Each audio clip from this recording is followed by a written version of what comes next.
Yo, what's going on, guys? It is Anime Game Freak 89, and it's time for us to pose up and get fabulous for the most ultimate and most insane, bizarre creation that's ever come out of Japan, the one and only a crazy amount of adventure manga and posed-up manga, JoJo's Bizarre Adventure All-Star Battle for the PlayStation 3. Now, this game came out about almost close to a year ago in Japan, around the end of summer, but made its way recently this year around April. Now, truth be told, is this worth for any JoJo fan? Hell, is this game even worth even coming to America in general?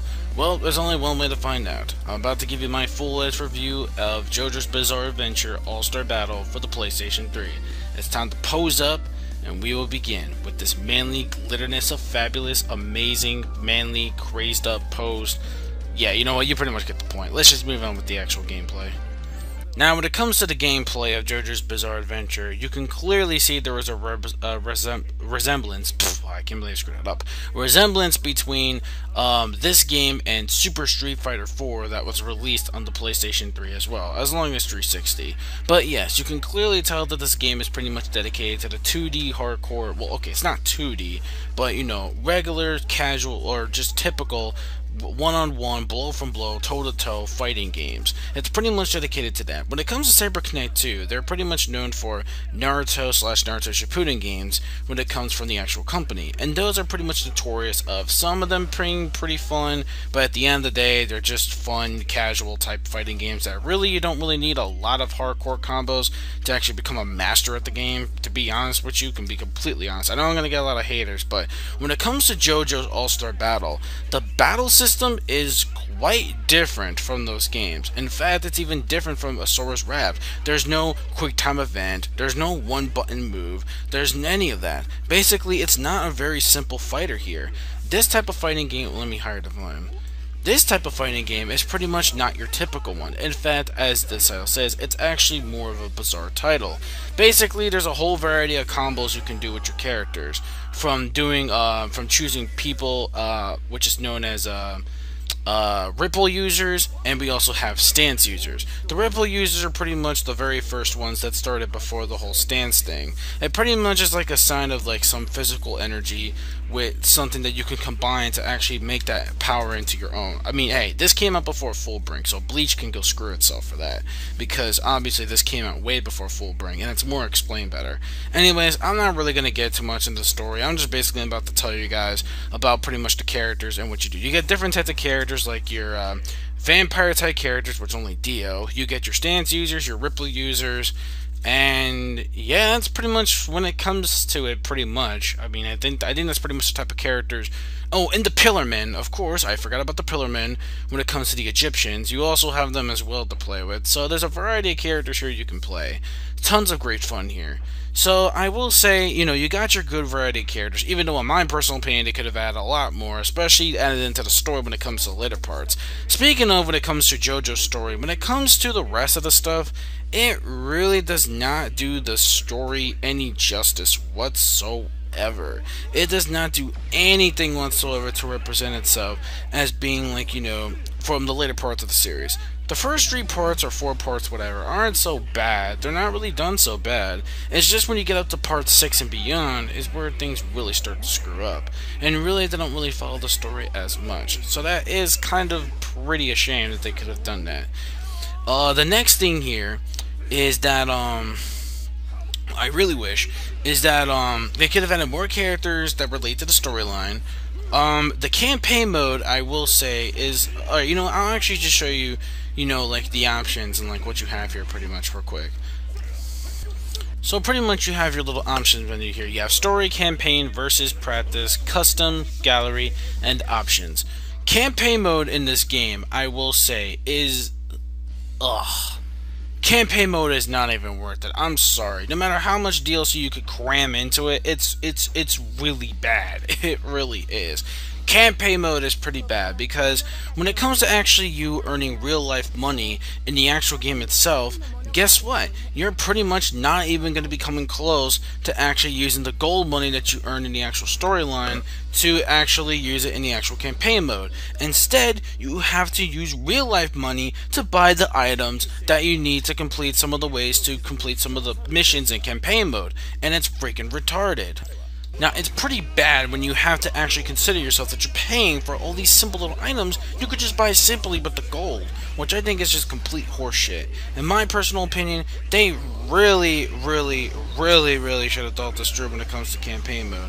Really thank God there's only at least 2 of them. God forbid there's like a 3rd campaign mode that I have to get. Oh, and say if you don't want campaign mode, right? It's like, okay, fine, you don't have to get it, but here's the bullshit part. If you don't get the campaign mode, you can't play online. Yeah, you heard me. You can't do nothing online, you can't play online, you can't access your DLC, you can't do none of that until you download campaign mode. What is the whole point of having a mode where you don't want it and saying, oh, you know what, I'm not going to get this, and you can't allow it to do everything else on Wi-Fi? That's complete and utter bullshit, and I cannot believe CyberConnect 2 actually allowed this. I mean, come on, even with the Naruto games, they didn't even allow this crap. It made, like, no sense. So I am actually very glad that, you know, when it comes to the Naruto games, at least they don't do stupid shit like this. With JoJo, I don't see any excuse for them to get this kind of treatment whatsoever. So, the campaign mode, I mean, if you want to try it, go right ahead. It is pretty fun, but be warned about how much cash and wallet you're going to be spending when it comes to actually getting these items that you have to spend real-like money when you could basically just win it with the gold instead of just getting the gold for story mode and just using it only in story mode. That, I don't know, CC2 really babbles me with that. But anyways, you do get this new edition, which they never had in the original game, and the Japanese version, which is the arcade mode. And arcade mode is what you expect. You just fight a bunch of people to the very end, and that's really it. So you get to the final battle, and you get the whole insert coins thing, kind of like an arcade machine and stuff like that. And really, that's really all about it. You get your galleries, you get all that, pretty much what you get in most ordinary fighting games, like Street Fighter, Mortal Kombat, BlazBlue. Now, besides all that, when it comes to the graphics in the game are just phenomenal. It really captures the anime and manga well. Oh, another gripe I have: more stages. In my personal opinion, I really hated how they have to repeat certain stages in the game when they could have captured one of the most greatest moments in the anime and the manga and really just used it as an advantage. Unfortunately, they keep reusing some of the same old scenes over and over again when it comes to the different battles for each character. Especially when it comes to the beginning, with Jonathan and Zeppeli. You could have just gave me the place where they train at the waterfall. Are you kidding me? That makes no sense. So either way, I am kind of disappointed that there's actually not that much varieties when it comes to stages. And a little more variety in the stages would have been nice though. But other than that though, the environments do look pretty good. The graphics capture the anime and manga quite well when it comes to the fabulous and the poses and the techniques. When you actually perform the techniques, when you actually perform the characters, it's like, oh yeah, this is exactly like being in the manga of JoJo. And that's exactly what you want to feel when it comes to becoming a JoJo fan. The feel of the series. And that's exactly what we get here. CyberConnect 2 really pulled it off once again like they did with the Naruto games, and you feel like you're actually, you know, playing as a character.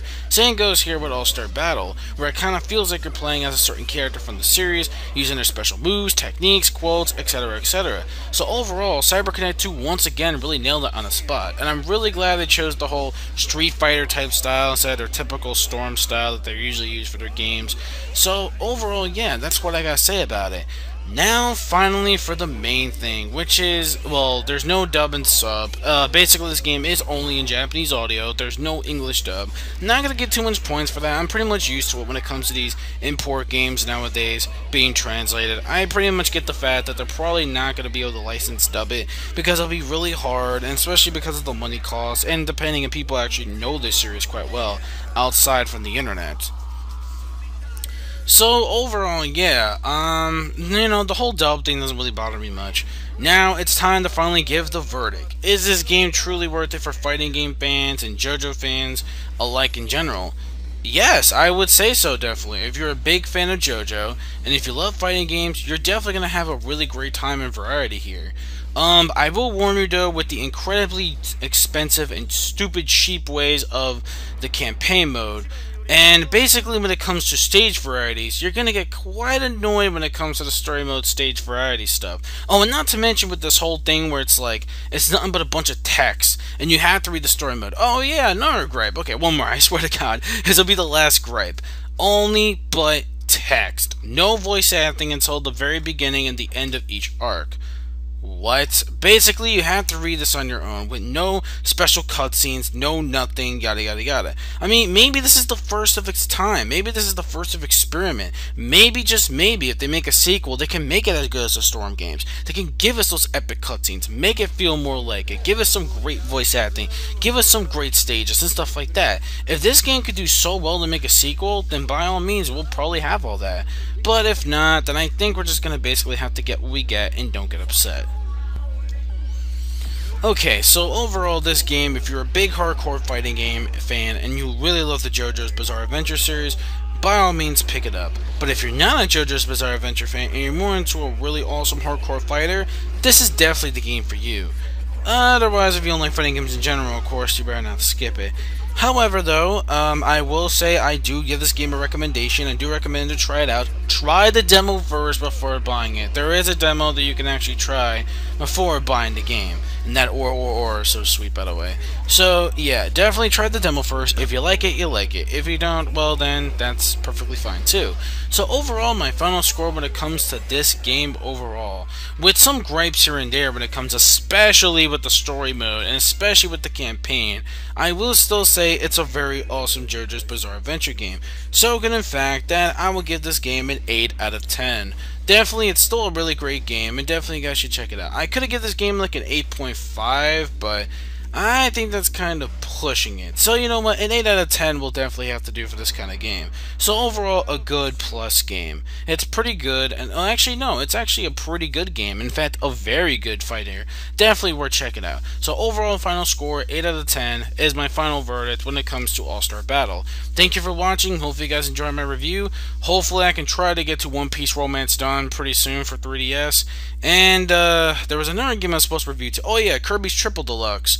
That's also going to be my next game review also coming up, so stay tuned for that. Anyways, guys, this is Anime Game Freak 89, over and out. See you on the bounce. Peace out. Anime manga fans, keep supporting what you read and what you watch, and it's time to pose. Do you even pose? I'm gonna see that JoJo pose. Who there doesn't know how to do a JoJo pose? I could do a JoJo pose. Easy. But I'm not gonna do it, because you know what? I'm too fly like that. Okay, I'm kidding.